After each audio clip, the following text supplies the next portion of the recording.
고린도후서 12장을 찾으시기를 바랍니다.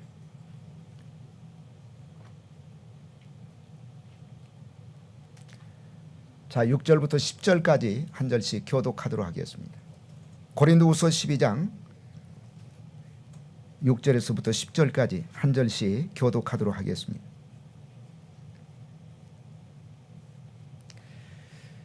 내가 만일 자랑하고자 하여도 어리석은 자가 되지 아니할 것은 내가 참말을 함이라. 그러나 누가 나를 보는 바와 내게 듣는 바에 지나치게 생각할까 두려워하여 그만두노라.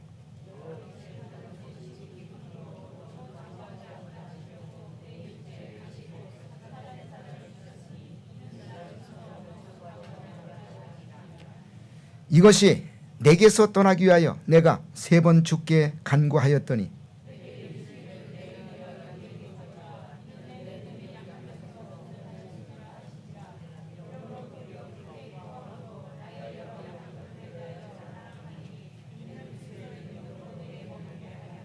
자, 10절 같이 읽겠습니다. 시작. 이러므로 내가 그리스도를 위하여 약한 것들과 능욕과 궁핍과 핍박과 곤란을 기뻐하노니 이는 내가 약할 그때 곧 강함이니라. 이는 하나님의 말씀입니다. 아멘.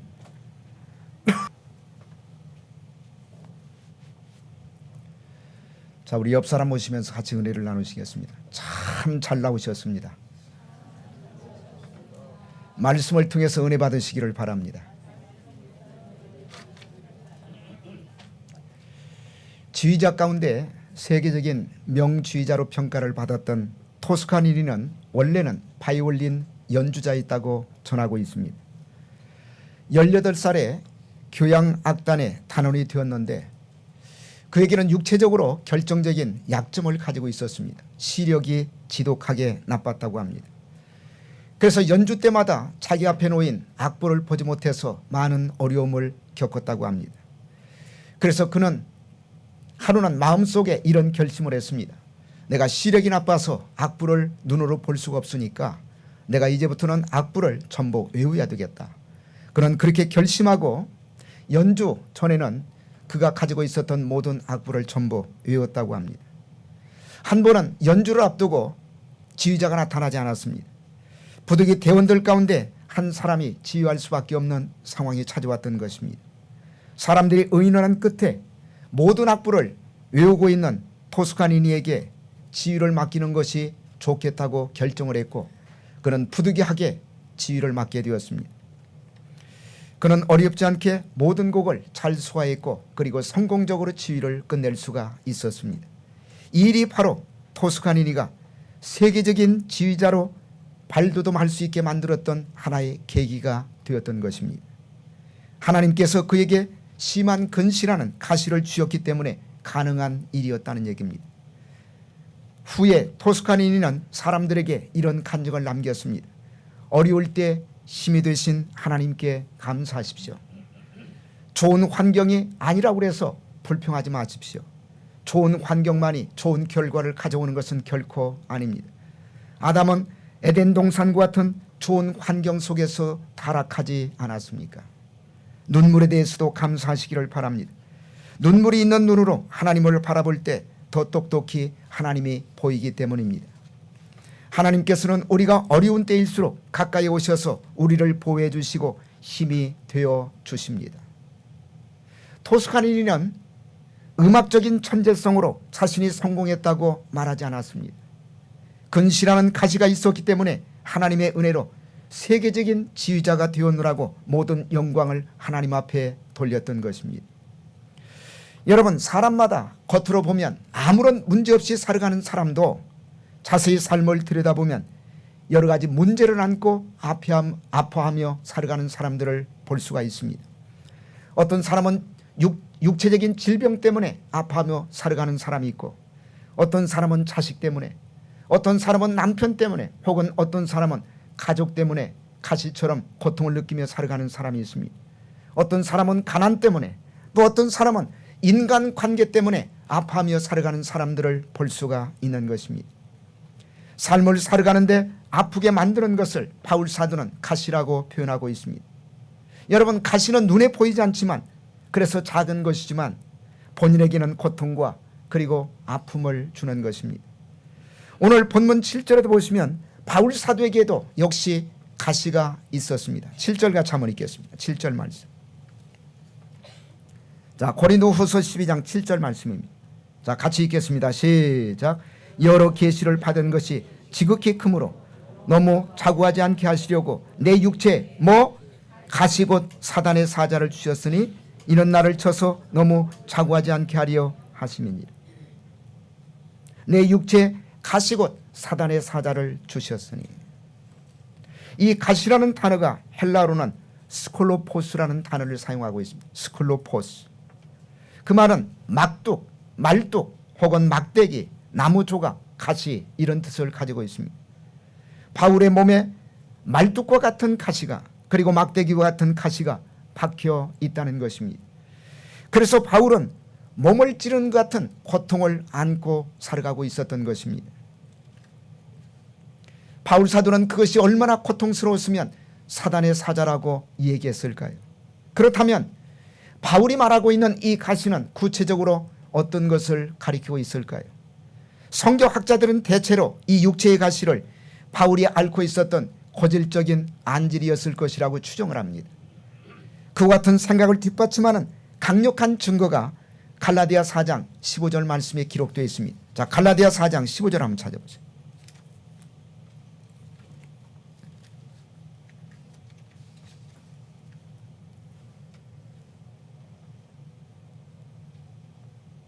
자, 갈라디아 4장 15절 말씀. 자, 시작. 너희의 복이 지금 어디에 있느냐? 내가 너희에게 증언하노니 너희가 할 수만 있었다면 너희 눈이라도 빼어 나에게 주었으리라. 너희가 할 수만 있었다면 너희 눈이라도 빼어 나에게 주었으리라. 왜 이 말씀을 했을까요? 성경학자들은 바울이 이런 고백을 하고 있는 것으로 봐서 바울의 눈이 굉장히 안 좋았을 것이라고 추정을 합니다. 사도행전 9장 3절과 9절에 보시면 바울 사도가 다메섹에서 회심을 할 때 그는 빛으로 나타나신 부활하신 주님을 만났습니다. 그리고 그는 하늘로서 강력한 빛을 받아 3일 동안 시력을 잃었던 적이 있었습니다. 그 사건으로 인해서 바울은 평생 안질의 고통을 앓으며 살았을 것이라고 성경학자들이 추정을 합니다. 남의 병은 고쳤지만 자기 병은 고치지 못하고 일생 동안 겪어야 하는 그 아픔은 육체적인 고통도 고통이지만 정신적인 고통이 더 컸을 것입니다.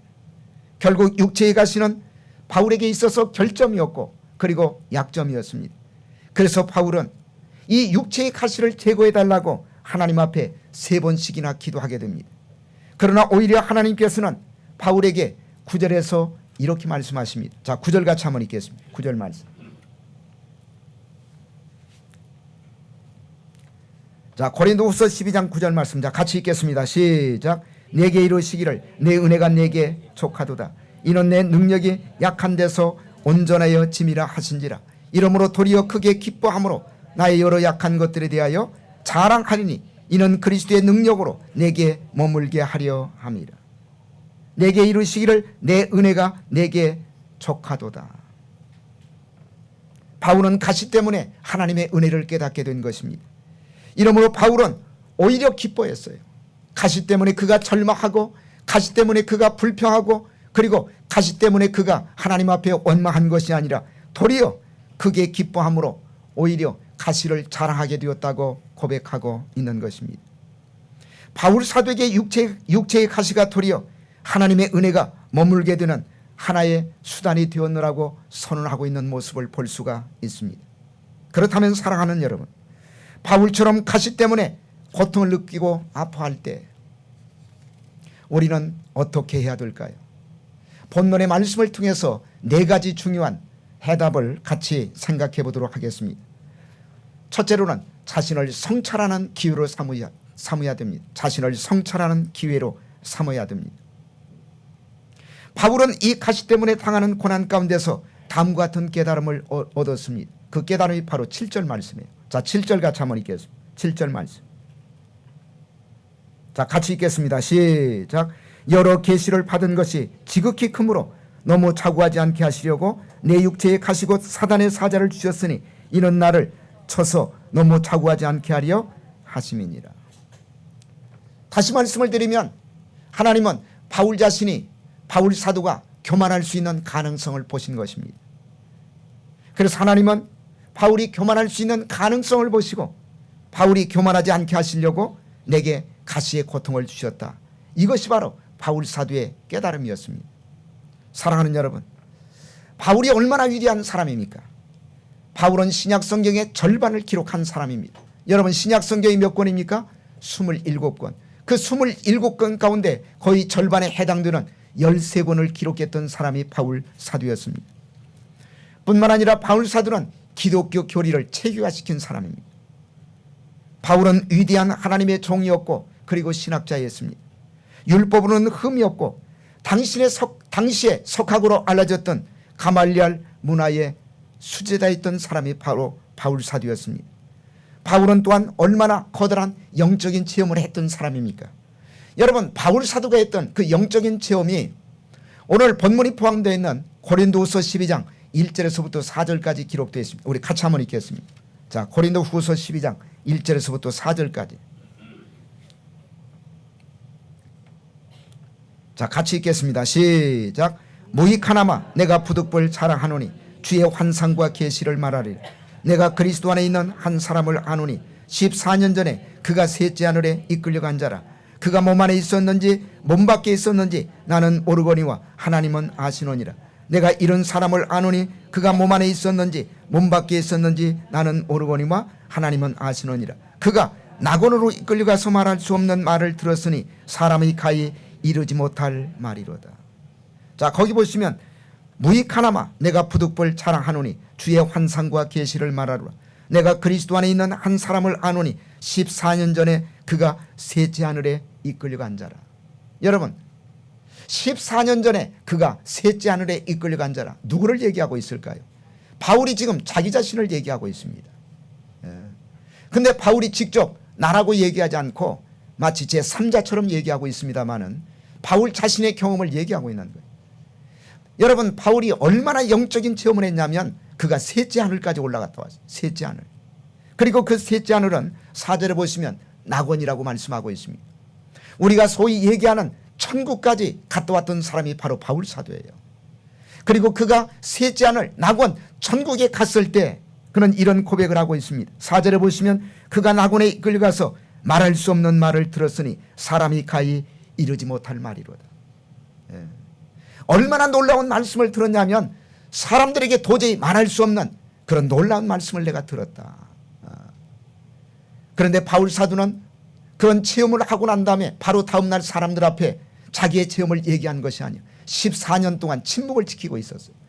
그리고 14년이 지나고 난 후에 마치 다른 사람이 한 체험처럼 바울 사도가 고백하고 있는 모습을 볼 수가 있는 것입니다. 이 위대한 체험, 셋째 하늘인 천국의 영광을 체험했던 바울 사도가 만약 자기 몸까지 건강했더라면 그는 얼마든지 교만할 수가 있었을 것입니다. 그러나 육체를 찌르는 가시의 고통을 느끼면서 어느 날 바울 사도가 깊은 성찰 가운데 깨달았던 깨달음이 무엇이었습니까? 나를 너무 자고하지 않게 하시려고 하나님이 나에게 가시의 고통을 주셨다. 다시 말씀을 드리면 나를 겸손하게 하시려고 육체의 가시를 주셨다고 그는 고백하고 있는 것입니다. 그런 의미에서 이 가시는 바울이 교만해지지 않도록 만드는 일종의 제어장치, 브레이크 같은 역할을 했던 것입니다. 여러분, 닉슨 대통령의 보좌관이었던 찰스 콜슨이라는 사람이 있습니다. 그분은 이런 얘기를 했습니다. 나는 40년 동안 세상을 얻기 위해 전생애를 투자했다. 나는 40년 동안 세상을 얻기 위해서 전생애를 투자했다. 그러나 이렇게 해서 얻은 성공과 모든 것을 한순간 다 잃어버리고 차가운 감옥에 들어가 있을 때 비로소 나는 감옥이 하나님의 사랑의 울타리라는 사실을 깨닫게 되었다. 감옥이 하나님의 사랑의 울타리라는 사실을 깨닫게 되었다. 여러분, 찰스 콜슨은 교도소에서 복음을 전했던 사람으로 유명한 사람입니다. 그는 닉슨 대통령이 현직에 있을 때 특별 보좌관으로 임명이 되어서 그는 세상 사람들이 누릴 수 있는 부귀와 영화를 누렸던 사람입니다. 그런데 어느 날 정적인 스캔들에 휘말리게 되었고 그는 그 스캔들에 휘말린 나머지 모든 지위를 박탈당하고 마지막에는 감옥에 들어가는 신세가 되었습니다. 차디찬 감옥에 앉아있을 때 비로소 그는 감옥 바닥이 하나님의 은혜의 울타리라는 사실을 그는 감옥에서 깨달았다고 고백합니다. 그래서 그는 감옥에서 추록한 이후에 남은 여생을 감옥에 갇힌 사람들을 찾아다니면서 복음을 전하는 생애를 살게 되었던 것입니다. 찰스 홀스는 감옥에서의 고통이 가시가 되어 자신의 교만이 깨어지고 낮아지는 겸손의 은혜를 체험할 수가 있었던 것입니다. 그러므로 사랑하는 여러분, 고통이 나를 찾아올 때, 또 불치의 질병이 나를 괴롭힐 때 우리가 제일 먼저 해야 될 작업이 있다면 그것은 무엇일까요? 내 삶을 성찰하는 것입니다. 내 삶을 다시 한번 돌아보는 것입니다.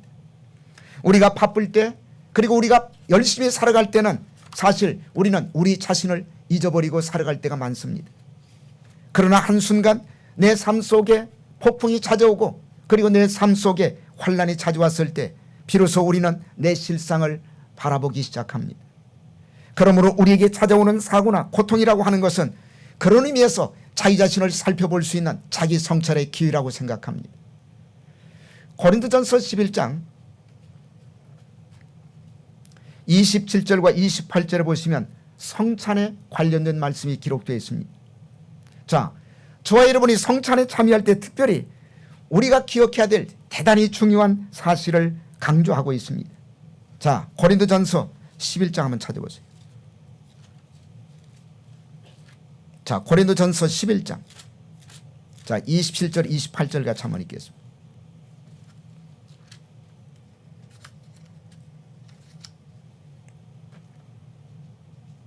자, 같이 읽겠습니다. 시작. 그러므로 누구든지 주의 떡이나 잔을 합당치 않게 먹고 마시는 자는 주의 몸과 피를 범하는 죄가 있느니라. 사람이 자기를 살피고 그 후에야 이 떡을 먹고 이 잔을 마실지니. 거기 보세요. 사람이 자기를 살피고 그 후에야 이 떡을 먹고 이 잔을 마실지니. 그러니까 성찬은 뭐냐? 자기 자신을 살피는 시간. 다시 말씀을 드리면 자기를 성찰하는 기회다. 자기를 성찰하는 기회. 조용한 침묵 속에서 성찬에 임할 때 자기 자신을 좀 살펴보라는 얘기, 자신의 지나왔던 생애를 다시 한번 돌아보라는 얘기입니다. 30절에 보시면 이러므로, 자 30절 같이 한번 읽겠습니다. 자 30절 말씀. 자 시작. 이러므로 너희 중에 약한 자와 병든 자가 많고 잠자는 자도 적지 아니하니.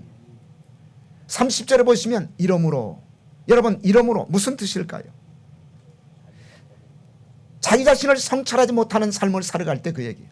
자신의 성찰이 없을 때 하나님께서는 우리에게 자기 자신을 성찰할 수 있는 기회를 주시기 위해서 세 가지 수단을 가지고 우리를 사용할 수가 있다고 말씀하십니다. 첫째는 뭐냐면 약하게 만드는 것입니다. 우리가 성찬에 임할 때 자기 자신을 성찰하지 못하고 자기 자신을 살피지 못하면 하나님이 우리를 약하게 만듭니다. 그리고 두 번째, 우리에게 병을 주세요. 우리에게 질병을 주십니다. 그러나 병이 주셨음에도 불구하고 그때도 우리 자신을 살피지 못하고 성찰하지 못하게 되면 마침내 하나님께서 우리를 데려가실 수가 있어요. 그것이 바로 30절에 보시면 뭐라고 말씀하고 있습니까? 잠자는 자도 적지 아니하니. 여기 잠잔다 그 얘기는 죽는다 그 얘기예요. 자, 우리의 삶에 성찰이 없을 때 하나님이 우리에게 성찰의 기회를 주시기 위해 사용하는 세 가지 수단. 첫째 뭐라고 그랬어요? 우리를 약하게 하십니다. 그리고 두 번째로 우리를 병들게 하세요. 왜? 자기 자신을 좀 성찰하라고, 자기 자신을 좀 살펴보라고. 그리고 그것도 끝내 거절하게 되면 마침내 우리를 잠자게 만들 수가 있습니다. 우리를 데려갈 수가 있다는 얘기예요. 그러므로 우리의 삶 속에 고난이 찾아올 때 우리가 제일 먼저 해야 될 일, 자기를 돌아보는 일입니다. 다시 말씀을 드리면 자기 자신을 성찰하는 일입니다. 그러므로 C.S. 루이스는 이런 유명한 이야기를 남겼습니다. 고통이 없기를 기대하지 말라. 고통마저 없다면 이 지구상에 살고 있는 사람들은 얼마나 더 오만해지겠는가. 고통마저 없다면 이 지구상에 살고 있는 사람들은 얼마나 더 오만해지겠는가. 여러분, 사람들이 고통이 있어도 교만한데, 사람이 환난이 찾아오고 그리고 아픔이 찾아와도 사람들이 교만하고 오만한데, 이 고통마저 없다면 인간은 얼마나 오만하고 교만한 인간이 되겠는가. 그것이 바로 C.S. 루이스의 얘기입니다. 그러므로 여러분, 가시의 고통은 피조물인 인간을 겸손하게 만드는 하나님의 수단인 것을 믿으시기를 주의 이름으로 축복합니다. 그렇습니다. 우리가 이 가시의 고통 앞에서 맨 먼저 해야 될 일, 자기 자신을 좀 살피세요. 자신의 살아온 삶을 좀 다시 한번 돌아보세요. 그리고 자신의 모습을 다시 한번 정확하게 그리고 냉철하게 파악할 수 있는 기회를 삼으시기를 주의 이름으로 축복합니다. 두 번째로, 자, 가시 때문에 고통을 느끼고 아픔을 느낄 때 우리가 해야 될 일, 두 번째, 기도하는 일입니다. 기도하셔야 돼요. 여러분, 바울 사도는 이 가시의 고통 때문에 기도했을까요? 안 했을까요? 기도했어요. 몇 번씩이나 기도했을까요? 3번씩이나 기도했어요. 자, 8절 같이 한번 읽겠습니다. 8절 말씀. 자, 8절 같이 한번 읽겠습니다.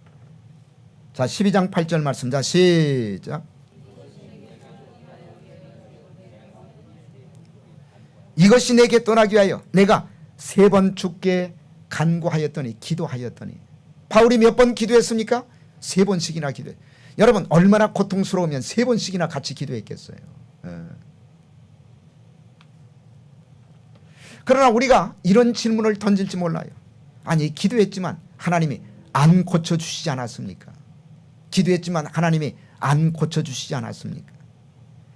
하나님은 어떤 경우에 우리의 기도를 응답하시지만은 하나님이 노라고 응답하시는 경우가 있어요. 그것도 응답이에요, 사실은. 우리는 기도했을 때 내 생각대로 이루어져야 그것이 하나님의 응답이라고 생각하는 경향이 있습니다. 그러나 여러분 기억하십시오. 하나님이 노라고 얘기할 때 그것도 응답이에요. 여러분, 기도 응답은 언제나 3가지로 주어집니다. 우리가 기도할 때 하나님이 3가지로 응답하세요. 첫째는 yes, 들어주겠다, 그 얘기. 그 다음에 두 번째는 no, 안 들어주겠다, 그것도 응답이에요. 그리고 3번째는 wait, 기다리라, 기다리라. 좀 기다리고 있어라. 근데 중요한 것은 하나님이 우리가 기도했음에도 불구하고, 우리가 정말로 간절히 기도했음에도 불구하고 하나님이 노라고 말씀하시는 것도 응답이에요. 사랑하는 여러분, 육체의 가시가 생길 때, 고통이 찾아올 때, 그리고 질병 가운데 신음하고 있을 때 하나님 앞에 기도하십시오. 반드시 어떤 응답인가 찾아오게 될 줄로 믿으시기를 바랍니다. 분명한 것은 내 삶에 유익한 응답을 하나님이 주신다는 사실. 그래서 하나님이 노라고 얘기할 때도 그 노라는 응답이 나에게 유익하기 때문에 하나님이 노라고 응답하시는 거예요. 사실 우리가 인생을 살아면서 기도가 가장 필요할 때는 편안할 때가 아닙니다. 힘들 때예요. 고통이 찾아올 때, 가시가 나를 찌를 때, 내 삶에 아픔이 있을 때, 사실은 그때가 가장 필요한 때입니다. 그런데 문제는 사람들이 가장 기도가 필요한 때는 기도하지 않는다는 사실입니다. 내 계산대로 응답을 지연하지 말고 하나님이 판단하셨을 때 가장 좋은 것으로 하나님께서 응답한다는 사실을 믿고 기도하시기를 주님의 이름으로 축복합니다. 가시가 나를 찌를 때, 그래서 아픔을 느낄 때 우리가 두 번째로 해야 될 일, 엎드려 기도하세요. 엎드려 기도하세요. 하나님은 우리가 유익한 대로 반드시 응답하시는 하나님이신 것을 믿으시기를 주의 이름으로 축복합니다. 그리고 3번째로 하나님의 은혜를 발견하셔야 돼요. 하나님의 은혜를 발견하셔야 돼요. 자, 9절에 보시면 주님은 이렇게 말씀하십니다. 이것은 주님의 응답이에요. 자, 9절 같이 한번 읽겠습니다. 자, 9절 말씀. 자, 시작. 내게 이르시기를 내 은혜가 내게 족하도다 됐습니다.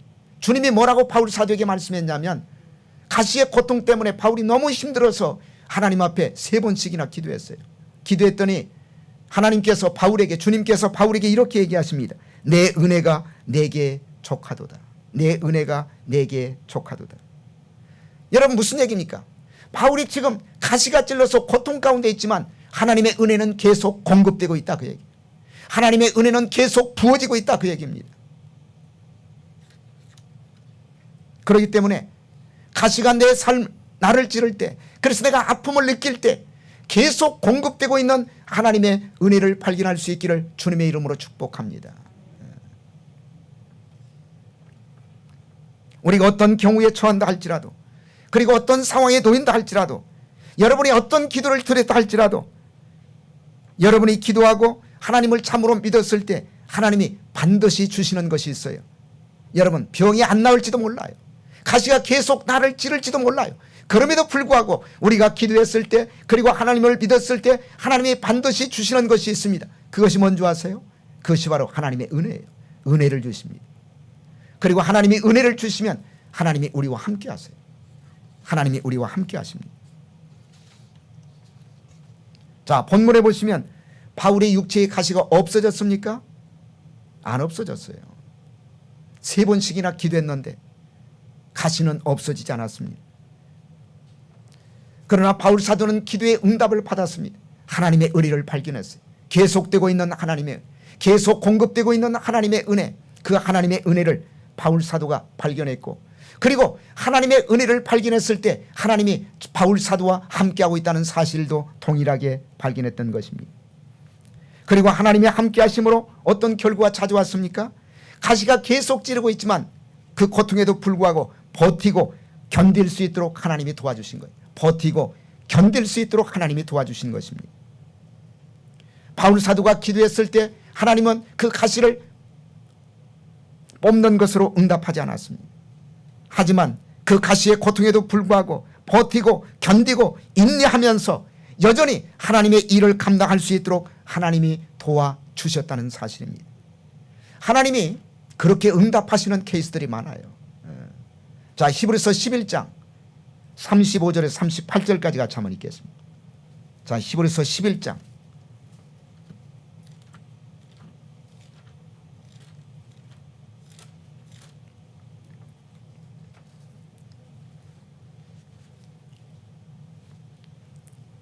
자, 히브리서 11장은 소위 믿음의 차이입니다. 그리고 믿음을 가지고 살았던 사람들의 놀라운 하나님의 기적을 기록하고 있는 장입니다.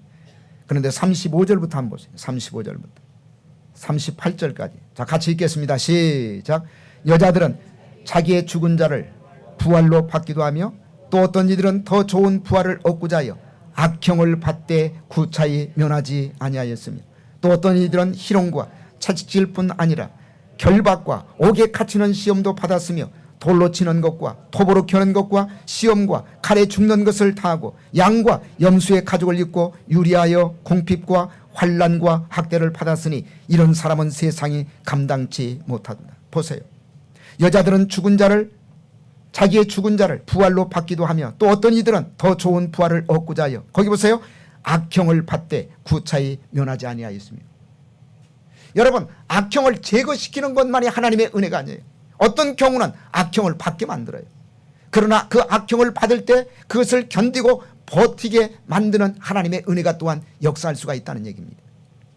36절에 보시면 또 어떤 이들은 희롱과 채찍질뿐만 아니라 결박과 옥에 갇히는 시험도 받았습니다. 여러분, 희롱과 채찍질을 면하게 하는 것만이 하나님의 기적이 아닙니다. 하나님은 어떤 경우에 우리가 희롱과 채찍질을 받게 만들어요. 그리고 그것을 감당할 수 있는 은혜도 함께 주시는 것입니다. 저는 그것도 기적이라고 생각합니다. 바울 사도가 기도했을 때 하나님은 그 가시를 뽑는 것으로 응답하지 않았습니다. 하지만 그 가시의 고통에도 불구하고 버티고 견디고 인내하면서 여전히 하나님의 은혜 가운데 자기에게 주어진 그런 사명을 감당할 수 있도록 하나님이 도와주셨던 것입니다. 여러분, 똑같은 믿음 때문에 기적을 체험했던 사람들이 같은 믿음에 의해서는 기적을 체험한 것이 아니라 그 상황을 그대로 감당했다는 사실을 오늘 본문을 통해서 히브리서 11장 35절에서 38절까지의 말씀을 통해서 보시기를 바랍니다. 하나님이 어떤 사람에게는 기적을 주십니다. 그러나 모든 사람들에게 하나님이 동일한 기적을 주시는 것은 결코 아니에요.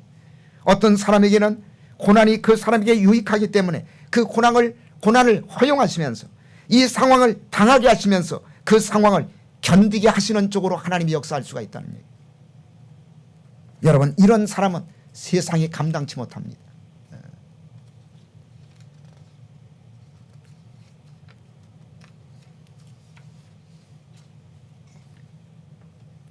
사자굴 속에 던져졌을 때 사자의 입을 막아 살리게 하는 것만이 하나님의 능력이 아닙니다. 똑같은 하나님의 능력이 나로 하여금 이 어려운 상황에서 버티고 견딜 수 있도록 하나님의 능력이 역사할 수가 있다는 사실입니다. 중국의 신학자 가운데 워치만 리라는 사람이 있습니다. 이 사람은 순교했던 사람이에요. 그의 몸에는 떠나지 않는 질병이 있었습니다. 그러나 하나님 앞에 간절히 금식하며 철야 기도까지 드렸던 사람입니다. 하나님, 이 병을 고쳐주십시오. 그가 간절히 철야하며 기도했지만 하나님은 그 병을 고쳐주지 않았습니다. 그러던 어느 날 그는 꿈을 꾸었습니다. 그가 배를 타고 양자강을 건너가고 있는데 커다란 바위돌이 자기 앞을 가로막았습니다.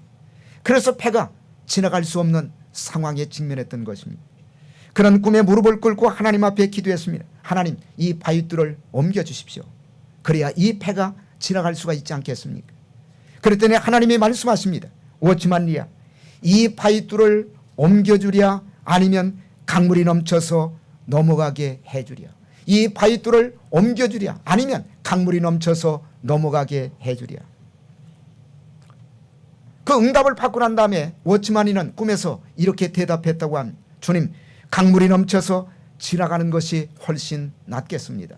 그렇게 하여 주옵소서. 하나님은 이 워치만리의 기도에 응답하셨습니다. 그래서 강물은 넘쳤고 배는 마침내 그 바위돌을 넘어서 지나가게 되었던 것입니다.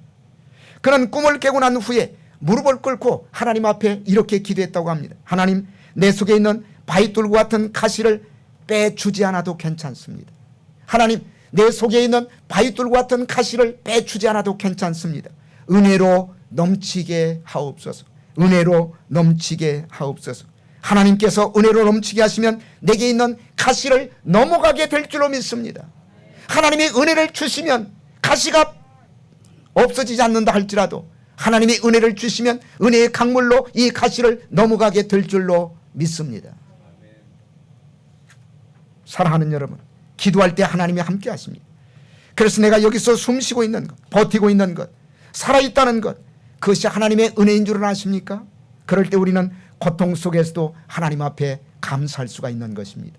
자, 마지막 네 번째, 가시가 우리를 찌르고 그래서 우리는 가시 때문에 아픔을 느낄 때 첫째로 자신을 성찰하는 기회로 삼으셔야 돼요. 그리고 두 번째로 기도하셔야 돼요. 그리고 세 번째로 하나님의 은혜를 발견해야 됩니다. 그리고 마지막 네 번째로 주님을 끝까지 의지하셔야 돼요. 주님을 끝까지 의지하셔야 돼요. 여러분, 신앙이 없는 사람은 고통이 찾아오면 절망합니다. 그리고 심지어 자살하는 사람도 있어요.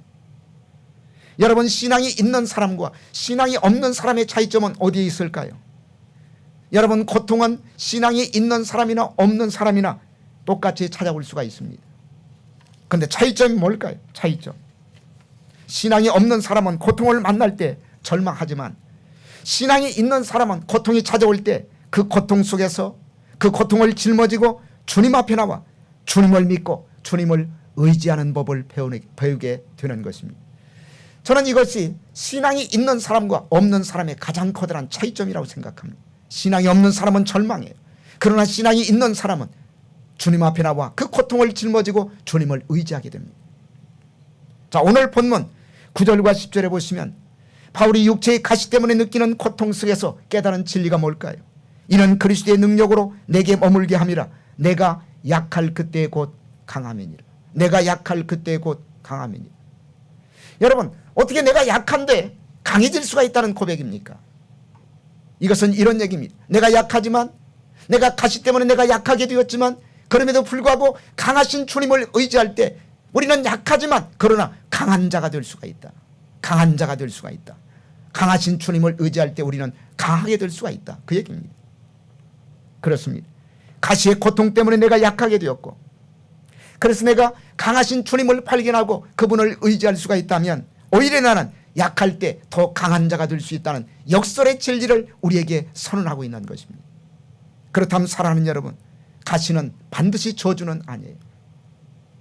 이 가시 때문에 내가 주님 앞에 나와 기도를 배울 수가 있었다면, 이 가시 때문에 내가 주님을 의지할 수가 있었다면 이 가시는 우리 인생에서 얼마나 유익한 하나님의 축복이요 유익한 인생의 교사라고 얘기할 수가 있을까요? 사랑하는 여러분, 바닷가를 가보십시오. 파도가 부딪히는 곳을 가보십시오. 깎아지른 절벽을 찾아가 보십시오. 파도가 부딪히는 절벽을 보면 어떤 모습을 하고 있습니까? 매끄럽고 둥글게 다듬어져 있는 모습을 발견할 수가 있습니다. 그러나 파도가 부딪히지 않는 곳을 보면 날카로워요. 파도가 부딪히지 않는 곳은 굉장히 날카롭습니다. 그러나 파도가 부딪히는 곳은 둥글고 매끄럽고 그 다음에 잘 다듬어져 있어요. 저는 우리 인생도 마찬가지라고 생각합니다. 우리 인생에서 일어나는 파도와 물결 속에서 내 삶과 내 인격은 다듬어질 수가 있기 때문에 하나님이 어느 날 여러분 내 인생에 파도를 허락하시고 그리고 광풍을 허락하시는 경우들이 있습니다. 그리고 내 삶이 다듬어지고 그리고 내 인격이 둥글게 변하게 되고 그리고 우리는 마침내 주님을 닮아가는 인격으로 변화될 수가 있다는 사실입니다. 어쩌면 이런 목적과 이유 때문에 내 삶 속에 가시의 고통을 허용하시는 그 하나님을 믿고 의지할 수가 있는지요. 그렇다면 우리는 이 가시의 고통 중에 일어나 나를 유익하게 하시는 그 하나님을 찬양하며 그 하나님 앞에 가시의 고통에도 불구하고 감사하는 삶을 살아가게 될 줄로 믿습니다. 그래서 바울 사도는 이 가시를 주신 하나님 앞에 이렇게 고백하고 있지 않습니까?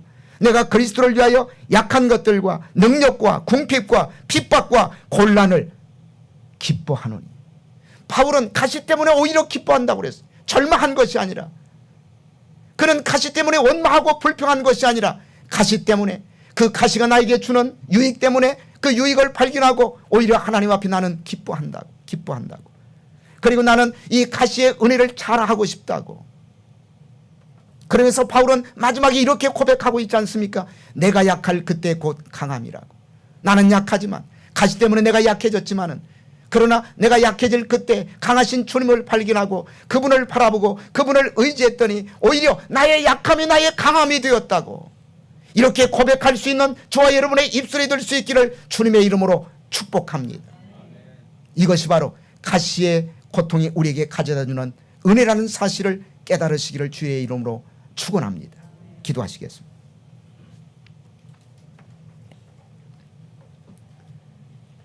살아계신 주님, 우리가 이 땅을 살아가다 보면 나름대로 나를 찌르고 아프게 하는 가시들이 다 하나씩은 있습니다.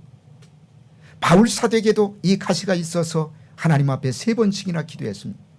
그러나 하나님은 가시를 뽑아주지 않았습니다. 왜냐하면 가시는 바울 사도에게 유익한 존재이기 때문이라고 성경은 말씀하고 있습니다. 하나님, 우리가 가시 때문에 하나님 앞에 기도해도 그 가시를 뽑아주지 않는다 할지라도 바울 사도처럼 기뻐할 수 있도록 도와 주시옵소서. 가시가 나를 찌르고 아픔을 느낄 때 바울 사도처럼 자신의 삶을 성찰하게 하시고 하나님 앞에 기도하게 하시고 여전히 공급되고 있는 하나님의 은혜를 발견하게 하시고 철저하게 주님을 의지하는 삶을 살아가게 하여 주시옵소서. 그리하여 가시 때문에 오히려 기뻐할 수 있도록 도와주시고 내가 약할 그때 곧 강하게 되었다고 간증할 수 있는 입술이 될 수 있도록 도와 주시옵소서. 한 사람도 가시 때문에 하나님을 원망하거나 절망에 빠지지 않도록 도와 주시옵소서.